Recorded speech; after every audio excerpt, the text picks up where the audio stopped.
really, as I was preparing for my Easter message last week, I knew that there was really two sermons that came out of it. And so as I was writing one sermon, I was also writing this week's sermon. And really, as much as we're not in a series per se, this is a build off of last week. We looked through the lens of doubting Thomas, right? This guy who gets this bad rap of doubt, and we often mistake the story as being about doubt and not about Jesus' love. It wasn't about Thomas's doubt.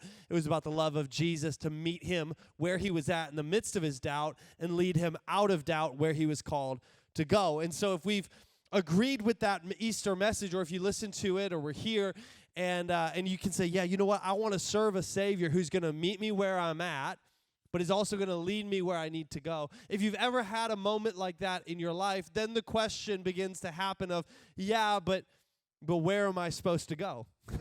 like what now? What does it look like to find my purpose? What does it look like to find out what God's plan is for my life? And if I'm being honest, as a pastor, there is no conversation that I have more often than people trying to process what's God's plan and purpose for my life. So many conversations center around that theme. It's something that we sort of come back to. We go, I'm trying to figure out my purpose. But what's my plan? And all of a sudden, sometimes you feel like you get it in one season, and then you feel like you lose it. Like, wait, hold on, what happened? Things changed. Things shifted. Things are moving. And today I want to discuss the tension between our plans and His purpose. Our plans, the plans we have, the plans we make, and His ultimate purpose, God's purpose for our life. In Proverbs chapter 19, Verse 21, this simple verse honestly sums up so much of what we're going to talk about today. We write this down. I want you to process this verse all week. It says this: many are the plans in the mind of a man, but it is the purpose of the Lord that will stand. Many are the plans. Come on, where's my planners at? Where's the people? You got a plan. You got it figured out. You know what's coming. You got it scheduled. Where's my schedulers at? You're like, let me open up my app right now, Pastor Sam. Every detail of my week, it's handled. I got it figured out. Come on, where's my spontaneous people at? You're like, don't you put a plan on me. Don't you dare. Oh, wow. Yeah, babe. I make a plan to not have to plan. I plan so that I don't have to plan. I work hard to be spontaneous. And whether you're a planner and you like all the details, or whether you're a little more spontaneous, the reality is, though, that human nature wants some sort of direction. At least point me in a direction. At least show me where to go. I want to figure out how to get to my destination. I may get there differently than you. I may have a different journey than you, but I need to figure out what is my destination and how am I going to get there. We stress about this. And, I'm a 90s kid, which means I'm just old enough to have been somebody who got their license and started driving before GPS and smartphones, right? So I had the pleasure of learning how to receive directions and try to remember directions to get anywhere you wanted to go. Me and my 1991 Volkswagen Jetta stick shift with the burnt orange rims that I painted, right? Like I remember back to, there was no looking it up, there was no researching it. You had to actually tell people how to get to your house. You couldn't just say, here's the address. Now look at it. You tell them how to get there. And this was like the moment where like all the dads, they had it down. Like they had the way that they said their directions to their house. I mean, it was always different. Every single dad or every single man would kind of tell the directions in unique ways. Some would actually tell you which exit numbers and road signs to follow, and others are like, no, you don't need to worry about what the roads are called. I got mile markers for you. Like, I'm going to tell you all of the big things along the way. For example, I was still in high school, newly got my license, and I met a new kid at youth group. And this new kid at youth group, I was a suburban boy. He was a country boy. He lived out in Elko. I lived in Egan. It'd be like living in Blaine compared to like Oak Grove or something. And so he's saying, hey, I want to come over and ride dirt bikes. And I'm like, yes. And he says, do you want to shoot some Tweety birds down by the creek? No to that part, but yes to the dirt bikes. Like, I don't know what Tweety birds are. I don't know what a creek is, but I know I love dirt bikes, so let's do it. So he writes down his home phone number, right? Hey, here's the home phone number. Call this the day you're coming, and my dad will give you directions, right? This was normal. This is not weird back then. Oh, I got to get directions. So I call it, and I talk to Mr. Schaefer, and he begins to give me instructions. He begins to give me directions on how to get there. He goes, okay, so you're going to be coming down 35, going south, all right? And you're going to want to exit right when you see the giant feed store, right? Like, he starts the directions this way, and I'm like, this is going to be good. And he's like, you're going to get into town. He's giving all these directions. He said, but most importantly, when you get into the little downtown, he goes, you can't miss it. You got to turn left at the blue gas station. Okay, you're going to see a blue gas station, turn left at the blue gas station, and then you drive down a ways, and we're going to be off on your right, and we're the light blue house. Like, sweet. Okay, left at the blue gas station. So I drive, going down 35. I exit into Elko, by the racetrack there, drive by the feed store, do all the directions he told me. They start driving through downtown, no blue gas station, none. And I'm like, okay. And so I drive back again. I'm like, I probably missed it. He said, you can't miss it. It's a blue gas station. There's no blue gas station. So I drive back a few times and realize, okay, there's really only one gas station here. So I should probably gamble and see if this was it. So I turn left at the one gas station I could find, which was gray. And I turn left, and I drive down, and I find their house. And I walk in, and back then, too, especially, like, timeliness mattered. And the dad's like, hey, you're late. Where were you? And I said, well, you said to turn left at the blue gas station. I couldn't find a blue gas station. He goes, well, everyone knows it used to be blue. They painted it gray now, but everyone knows it's the blue gas station in town. I'm like, no, everybody doesn't know that. I don't know that. What do you mean blue? It's gray, right? Like, it was a painted road mark. And I got lost, and I got stressed. This was the way it used to go. We used to have so much stress around getting where we needed to go. When I started dating Renee when we were in college, now MapQuest was a thing where you had to print it out ahead of time. But when she had her own strategy, she would actually, I got in her car, and it was full of Post-it notes. I was like, babe, what's with all these Post-it notes? I didn't call her babe yet, but I was like, Renee, what's with all these Post-it notes? And she goes, oh, those are my directions.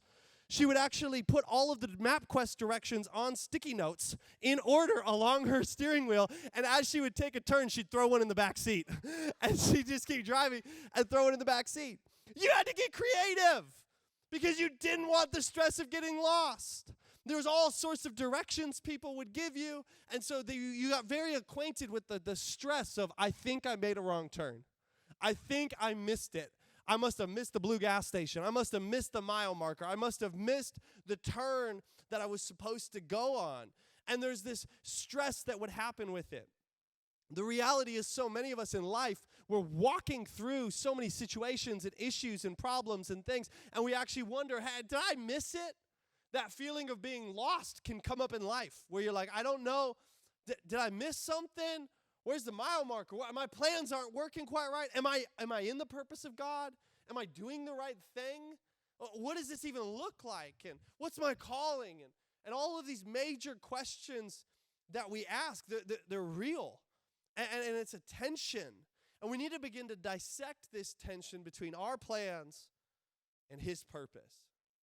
But a problem that we run into often, a constant problem, especially if you have been raised in American society, is the amount of airtime that this word purpose has gotten within Christian circles, and it sort of has become synonymous often with the American dream. So my purpose is very individualistic. My purpose is so about me. My purpose is about accomplishing things. My purpose is what I'm supposed to do with my life. Right? When you're coming of age, people are hammering it into your head.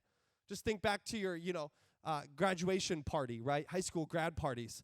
Like, those places are stressful, okay? Every single person, so what are you going to do with your life? What are you going to do with your life? So what do you got planned for your life? And you're like, I don't know. I'm 18. I'm going to figure it out. Like, calm down, people. Just eat your walking taco and walk out of my presence right now, okay? Like, calm down. We're intense at grad parties.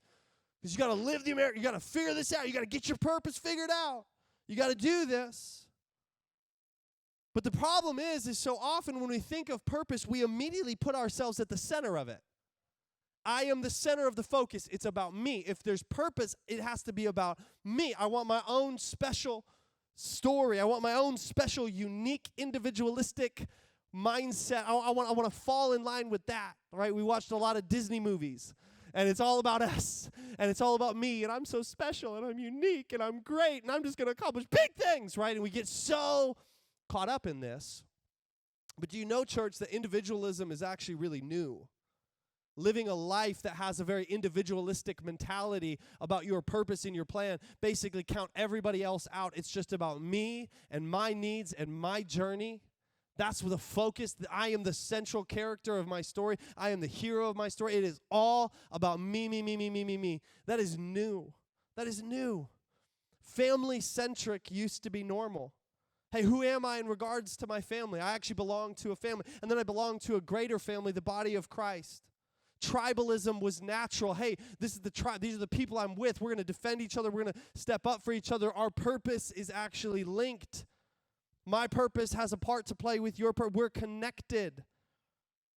Purpose was as much collective as it was individual for generations. And yet what we've done is we've tried to boil it down to just so selfish, so me-centered, so about me and my needs and what I want.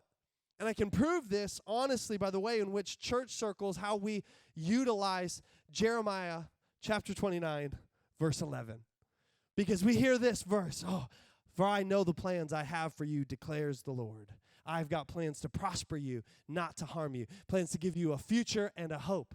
And every single one of us in this room has heard that, if we've been in church for any second of time, as that's about you. It's an individualistic verse. But even a really lazy exegesis would understand that this verse is not just about an individual. Because it actually says, sometimes you should read the whole chapter, or at least the section, because it gives context to what's happening. Because Jeremiah chapter 29, verse 4, says, this is what the Lord Almighty, the God of Israel, says to all those I carried into exile from Jerusalem to Babylon. So are you in exile in Babylon from Jerusalem, and are you the Israelites? No. And even still, it wasn't about an individual Israelite. It was about the collective. It was about a group. And God's giving a promise to his chosen people. So the best we can do to say, hey, this actually, does it mean something to us today? Yes, it does. But it's talking about God's chosen people in exile. So yes, if I'm a chosen person in exile, I can take this verse to heart and be like, that's right, God's got good plans for me. But what we do is we'll take something and we become so individualistic about it. This beautiful verse with this beautiful story, with this beautiful meta-narrative, and we make it so micro, we make it so small, and we make it all about us. This is about me, and it's about what I want. Well, then what happens when somebody who declares Jeremiah 29:11 as their life verse over them, what happens when they come to harm? Did their purpose get thrown? It says not to harm you. What happens if you experience pain in life? All of a sudden it begins to rattle our faith because our purpose is built on prosperity. Our purpose is built on no pain. Our purpose has been built on experiencing only the good, and the reality is God does not promise that we will not experience the bad. But when he's talking about the collective, he's saying, I'm going to move you towards this. There's going to be pain involved, but as a collective, I'm going to move you forward. We have to start expanding our view of purpose. We have to start expanding what it looks like. And as it comes to the individual, when we start to press into, okay, but still, Pastor Sam, where do I fit in that, though? I still want to know my role. I still want to know my part. And that's not bad. We all ask that question. Again, this is the number one conversation I have. But I think we can begin to discover more about our purpose as a part of the collective when we look at verses like 2 Corinthians chapter 3, verse 16 through 18, where the Apostle Paul, he writes to the church in Corinth, but whenever anyone turns to the Lord, the veil is taken away. Now the Lord is the Spirit, and where the Spirit of the Lord is, there is freedom. And we all, who with unveiled faces, what is he talking about, this veil? Basically, those of you, we've lifted the deception, the lies of deception. We've accepted Jesus as our personal Lord and Savior. We hear the Easter message of his death, his resurrection. We accept the gospel as truth, and we build our lives off it. We've lifted this veil of lies, and we get to now see the world different. We get to now see purpose different. We now get to see God's plans differently. Those who've had that veil lifted, with unveiled faces, we contemplate the Lord's glory. We are being transformed into his image with ever-increasing glory. We are being transformed in a progressive work to be made more like Christ, to be made more like our Lord. And this comes from the Lord, who is the Spirit.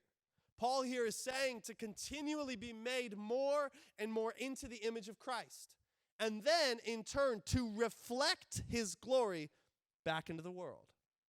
So I want to suggest, the major suggestion I want to make this Sunday, something I want you to process, is this idea that maybe, just maybe, my greatest purpose will be found more in who I am called to be than what I am called to do.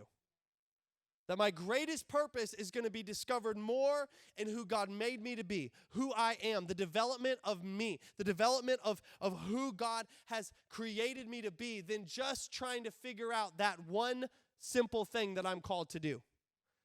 That it's not just about a single job or a single position. You see, I really believe that the being needs to be before the doing. Because a lot of us, when we start to figure out our plans and our purpose, we go, what? Give me the what? What? I just want to know the work that I'm supposed to do. Let me at it. We start to make plans. We start to dream. We start to speculate. We start to throw out ideas, which is all natural. Many are the plans in the heart of man, but it's the purpose of the Lord that will stand. So the reality is we get this tension rising up in us of like, what am I to do? Well, what is it? What's the thing? I need to figure it out. I just need this answer. Jesus met me where I'm at. He's trying to lead me where I need to go, and I just need to solve it. And if I can figure out what it is I'm called to do, then I'll figure this all out. I'll be okay. The problem, though, is that the Bible doesn't tell us exactly what work to do. Wouldn't it be way easier if they were like, anyone with the first, with a name that starts with the letter A, you're going to be a carpenter. Anyone with the first name that starts with the letter B, you're going to be a computer engineer. You know, like, or they would just like break it down and like just give you the job, just give you the task and just make it so simple. And yet the Bible never sees your purpose as a position. In fact, your purpose cannot fit into a single position. It can't. And what we want to do is we want to water it down to this. Again, being from a 90s kids, I was a part of a lot of altar calls and sermons and moments that were so much emphasis on figure out your calling now. God wants to tell you the one thing you're going to do for the rest of your life right now. And it was with good heart, but sometimes I get pushed to those moments and I'm like, I don't know, like I'm not getting anything from God, and what if he doesn't tell me? And so what if I go to school for the wrong thing? Or what if I make the wrong steps? Or what if I mess this up? And I'd get so stressed. If I'm being really honest, purpose was something I had to deconstruct and reconstruct in my own faith. Because I just had all these messages and this pressure to figure it all out. And I'm like, why? Can't I just walk it out instead of figure it out? Can't I just begin to make some steps in the right direction? I remember this culminated at a moment. I was so discouraged at a camp altar.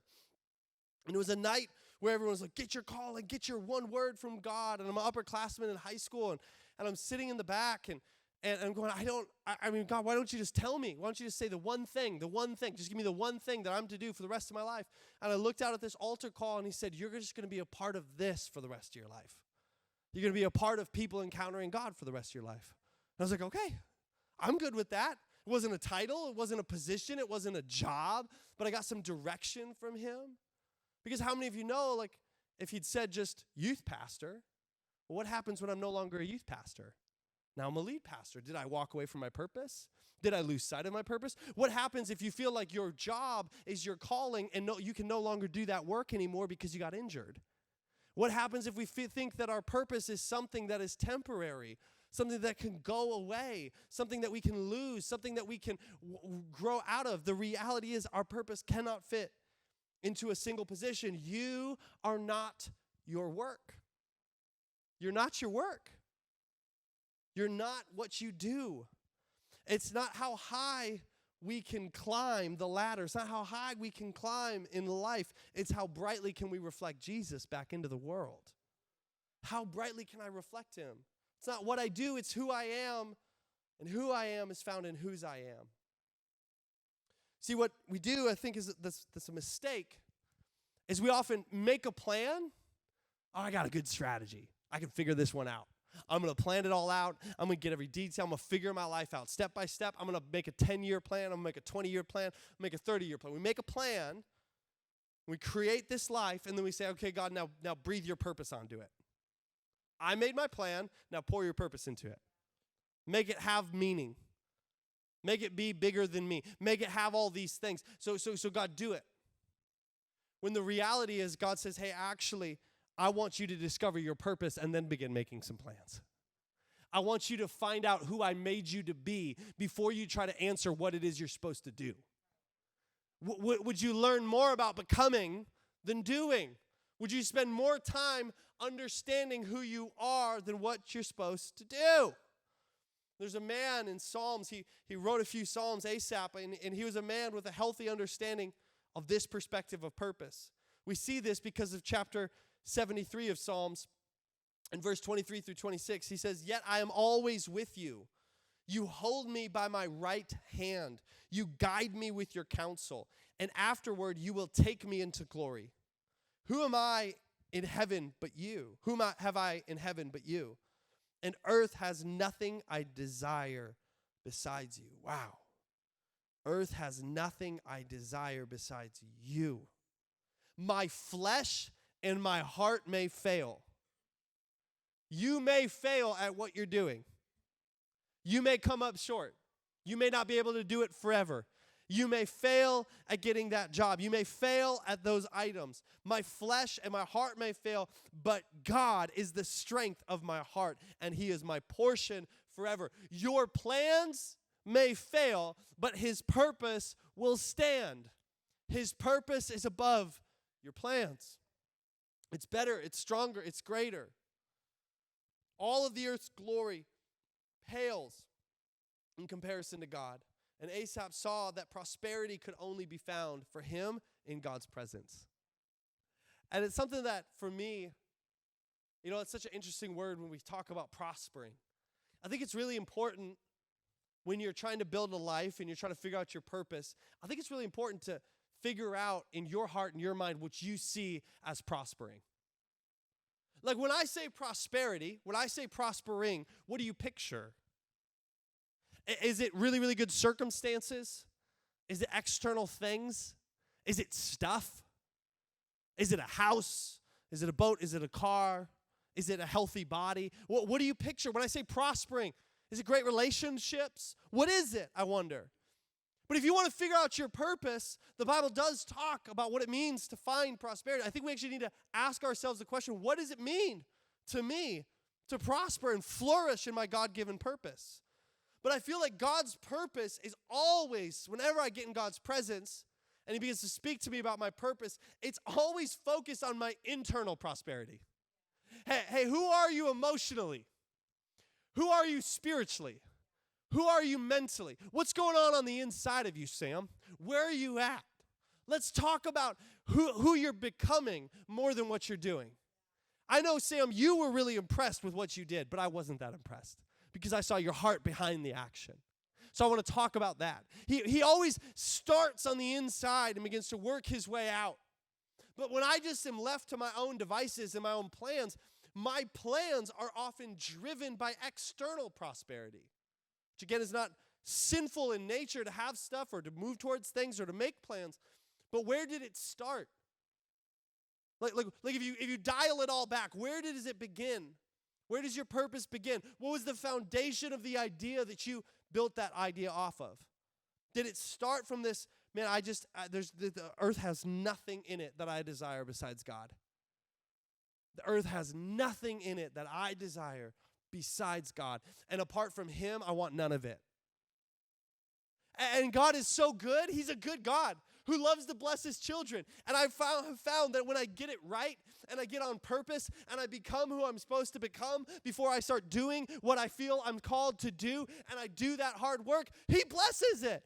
He loves to bless his children. He loves to pour out generosity upon us and to show us all the ways in which he loves us and to do that. But at the same time, sometimes I've seen where I've stretched myself and I've tried to make it for myself. And God doesn't bless it. I remember there was a time when we were in Tulsa and we had our third baby and we were We were super, super broke. We were strapped financially. So I just didn't pray. I didn't ask God anything. I just go, I know how to fix this. I go get a second job. I'm a worker. I know how to work. So I drove down to Domino's, got a job delivering pizzas.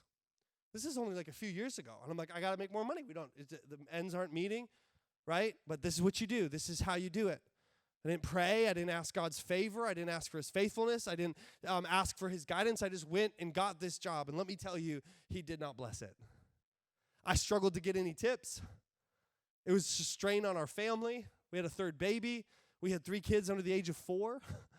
It was wild. And I am going late into the night, working till 2 in the morning, trying to make money, make pennies on the dollar. And God's like, hey, I brought you to Tulsa. Do you not trust me? Do you not know? Don't you realize? And right on the other side of that, there was a raise coming. There was a greater opportunity. I actually got a promotion. I was asked to oversee all of the campuses of Victory Church, but that promotion did not come until Renee was the one, because she's a good wife. She goes, Sam, God's not in this. Quit Domino's. And I'm like, I can't. Look at the money. Look at this. I'm stressed. I don't know. This is freaking me out. I just got to make it work. I'm trying to make the numbers work. She goes, babe, you got to quit. God's not in it. And I prayed and I felt the Holy Spirit tell me that. So we quit the job. What happens? The promotion's on the other side. Because I was trying to make ends meet. Was my heart evil? No. But I made a plan, and then I asked God's purpose to find me in that plan. I didn't find God's purpose and go, God, I need you. Show me the right way. And if God had led me to Domino's, I would have done it. I would have done it. I was ready to do whatever work was necessary to take care of my kids and to do that. But the reality is, so often we put one before the other.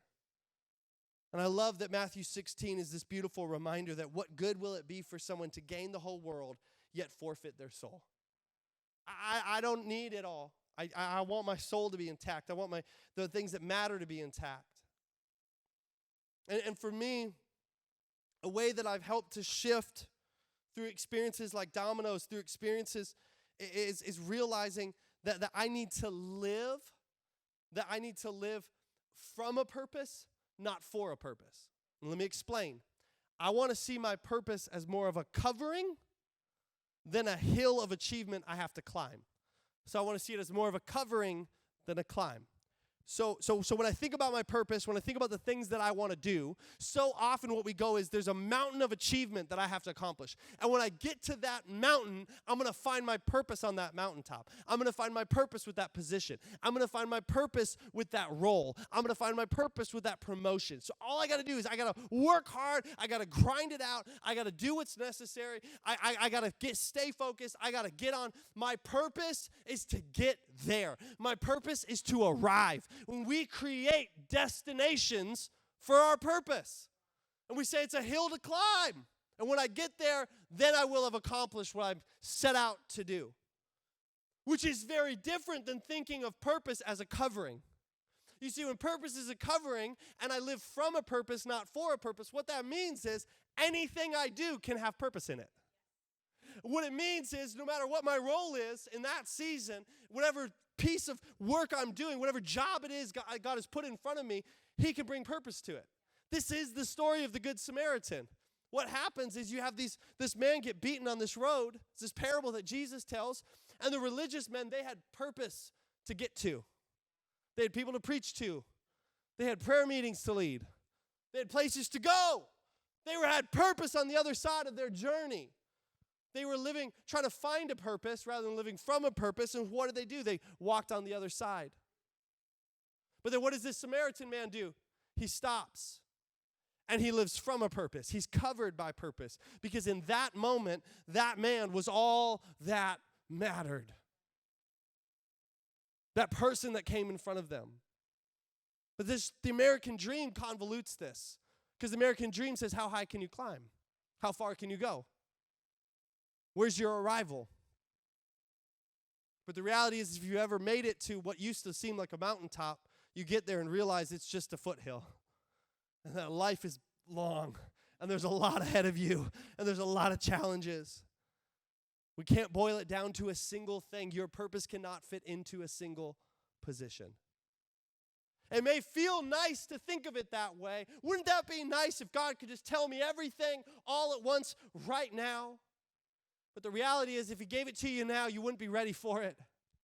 What do you need to do? to become who you need to become so you can walk in what you're called to walk. What's the work? What's the heart work? Before you look externally, what if you looked internally? The band can come on up. I want to live from a purpose, not for a purpose. Because if I live from a purpose, then every day is consumed by it. Whatever the role. Renee and I talk often about our season when we were first starting and dating, and both of us were servers. And it's one of those jobs where every time you ever tell someone, oh yeah, I'm serving tables, they're like, oh, what do you actually want to do? And you're like, well, I kind of like serving tables. Like, I'm really good at it, and I'm making good money. Yeah, but like, what's the thing you want to do? Because there's no way that there could be any purpose in serving tables. Like, there's no lost people in that restaurant.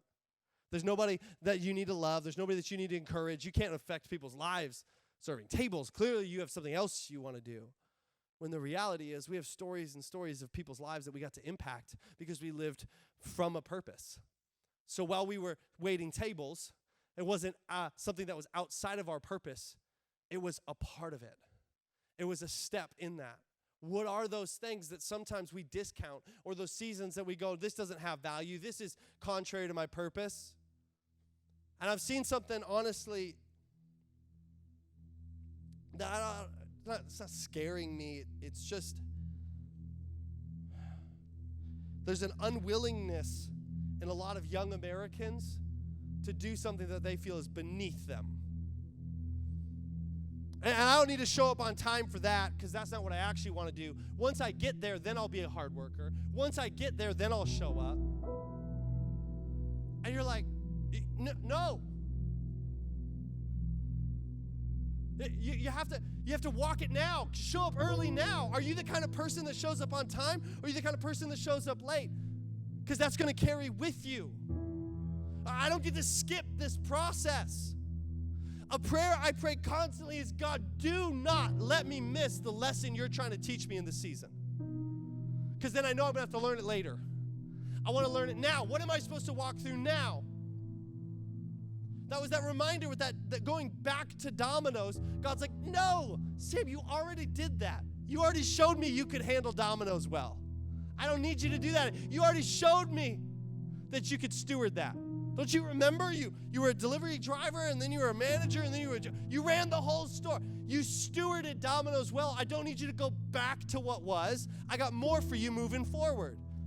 I put myself back into an old lesson rather than walking out. I already learned it. I'd already stewarded it well. So God's like, no, come on, Sam.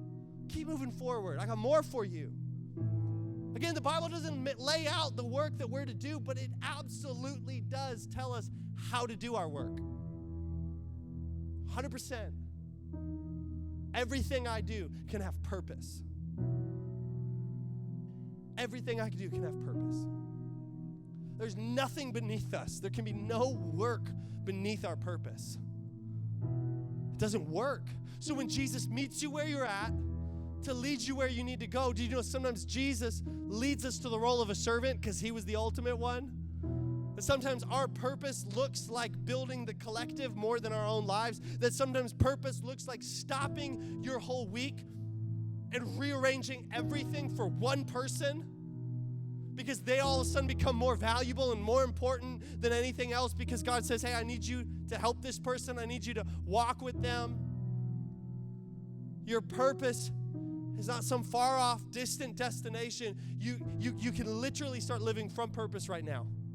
And it comes by lifting that veil and being transformed into the image of God and saying, make me new, make me whole. I love Proverbs 16:9. This has become one of my life verses. And it echoes similarly to the proverb I opened with. It says, we can make our plans, but the Lord determines our steps. I've quoted this often over the last 2 years of our lives. We can make our plans, but it's the Lord that determines our steps. Make your plans. Go after things. But be ready every day to go. Whether you're a planner or you plan to not have plans, whatever your personality type, Jesus, today just show me the next step. I don't need all of it. I don't need everything, but Lord, I need help with the next step. Okay, I'll step there. Okay, God, show me the next step. I don't need all of it. I don't need the next 30 steps, but I really need you to show up and show me that next step. And every time you make a correct step, every time you love the right person, every time you show up for the people that need you to show up, every time you come early and you stay late, every time you steward the work that's in your hands today, every single time you are faithful with the things that God has entrusted you to, every time you wake up and you submit your day to Christ and you say, I will walk in step, you are walking in purpose, period. That's what walking in purpose looks like. I just need the next step and the next step. I don't need all the plans. I don't need it all figured out. But Jesus, help me to look like you today, to walk in step with you. And I found that the best way to do this is what that psalmist wrote about being in the presence of God. Because when I begin questioning my purpose, I see it as a road sign, as a warning signal. Like if I'm questioning my life, what am I doing? Why am I here? What's going on? Why is it hard? I don't know. And I start having all these questions. I see it as a sure sign that I am drifting from his presence. When I question my purpose, it's always apart from his presence. And that's when I start making all my plans to try to salvage life, to try to make it, figure it out. Church, today, I want to leave us with this thought, that abiding in his presence will lead to the bringing of our purpose. That if we would spend that time in his presence, he may not give you all the steps. He may not give you one word, one nation, one country, one picture, one vision of your whole life. He may. Some people have had those types of encounters. But let me tell you, it's the exception, it's not the rule. It's descriptive, it's not normative in Scripture. We build our life off that which is normative, and so the reality is, I just need to abide in his presence, so he brings the purpose, and the purpose often looks like one step. And if you could go home today being more confident in your next right step, how amazing would that be? How valuable and fruitful would this time in this service be if you felt more clarity, more confidence, and more purpose in your next step? It might just be the thing you need to do today. Good. Do that right. Because let me tell you, if God told you to do it, you can't skip steps ahead. He always brings you back to it. Hey, before you bring your offerings, what did Jesus say? Go and ask for forgiveness. Go make it right with your brother. Stop coming and trying to move forward in your faith without dealing with your past. Do the steps. Walk it out. What is it that he's calling you to do? So church, all across this room, just bow your heads. Just take a moment and let's process this. I don't need every detail, God. I don't need every step. I just need the next one. Maybe you're here and your work has become your purpose. You've identified your position or your title as your purpose, and you just know, I got to lay that down. I got to lay that down. Maybe you're here and you've been so stressed because there's so many steps, and God just wants to hone you in and show you that next right step. Maybe you've been obsessing over your plans and asking God to bring his purpose into them rather than building the foundation and saying, man, I want to be a human. I want to be a person. I want to be a Christ follower who lives from purpose, not for a purpose. If you're here and you would just like me to pray for you right now, would you just slip up a hand and you're saying, hey, one of those is me. I'm just feeling challenged on my purpose. I'm feeling challenged on it. I see those hands all over the room. All over the room. So God, I lift up every single hand raised. Every single person that you're bringing challenge and conviction and love to right now in this moment. Jesus, would we not lose sight of what a biblical view on purpose looks like, the way that you taught purpose, that it looks a whole lot more like reflecting you into the world, being made into your image, becoming who you've called us to become before doing what you've called us to do. So would we get our priorities straight? Would we realign? And Holy Spirit, I speak this out over the entire room right now. Would you bring clarity and direction to the next right step? We don't need all of them, but God, we need the next one. We need clarity on it. And God, we just lift you up in this place. Would you be glorified as we abide in your presence? Would you bring us closer to our purpose? So church all across this room, would you stand up with me?